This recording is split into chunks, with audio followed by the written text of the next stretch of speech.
สบายดีข้อยซื้อนางเกื้อกูลอำแจม คณะเกษตรศาสตร์ สาขาสัตวศาสตร์ ปี 4 รหัสนิสิต6516043 กลุ่มวิชาเรียนที่ 2 มื้อนี้ข้อยสิมาอ่านหัวข้อเรื่องอาชีพของคนเฮามนุษย์ทุกคนต้องทำมาหากินเพื่อเลี้ยงชีพ การทำมาหากินของคนเฮามีหลายวิธีแตกต่างกันตามเงื่อนไข และความสามารถของไผมัน ซึ่งในนั้นส่วนหนึ่ง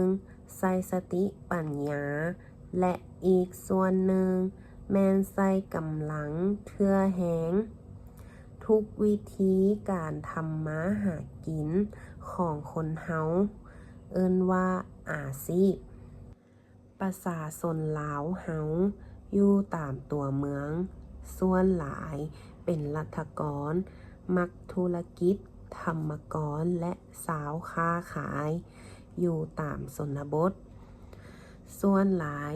เป็นชาวกสิกร และสร้างหัตถกรรมน้อย อาชีพต้นตอของชาวกสิกรเฮาแม่นปลูกฝัง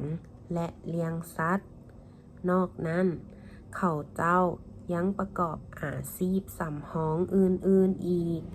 เป็นต้นแม่นช่างไม้ต่ำฮูก จักสาน ปั้นหม้อล่อไหตีเหล็ก ตีเงินตีคำ การผลิตของชาวกสิกรลาวในเมื่อก่อน แม่นเฮ็ดพอแต่กลุ่มอยู่กลุ่มกินในครอบครัว และแลกเปลี่ยนซื้อขายกันภายในท้องถิ่นเท่านั้น ปัจจุบันนี้รัฐบาลได้ส่งเสริมให้ชาวกสิกรเพิ่มทวีการผลิตให้กลายเป็นสินค้าหลายขึ้น การทำมาหาเลี้ยงชีพเป็นสิ่งที่มนุษย์ทั้งหลายหลีกเว้นบ่ได้ แต่ว่าทางที่ดีเฮาควรทำมาหากิน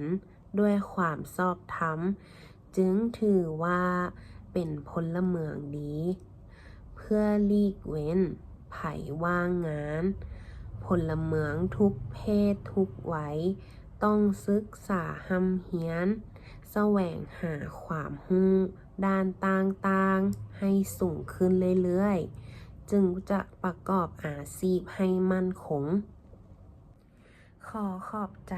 ท่านอาจารย์